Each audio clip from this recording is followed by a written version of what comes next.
কি মাছ খাওয়াবি ভাই আজকে? এই যে দাদা বাটা মাছের যে দেশি কই আছে। কই দেশি কই কোথায়? দেশি কই। আচ্ছা এই হচ্ছে তোর শোল বাটা। বাটা এই যে দেশি জিওল। দেখুন বন্ধুরা দেশি জিও দেখুন।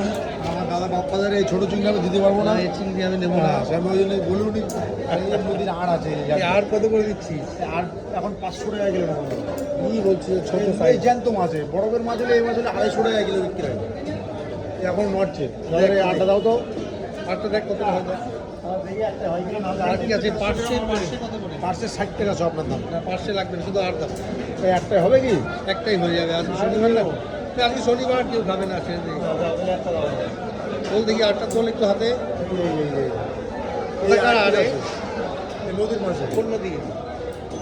সোনাই নদী, সোনাই নদী। সোনাই নদী। দেখুন বন্ধুরা সোনাই নদীর আর ভাগ্যপুর বিতারি সোনালি কালারের একদম। দাও দিয়ে দাও, কেটে দাও। কাটো। কতজন খেতে পারবে একটা? 5 জন খাবে। চলো ঠিক আছে, কাটো।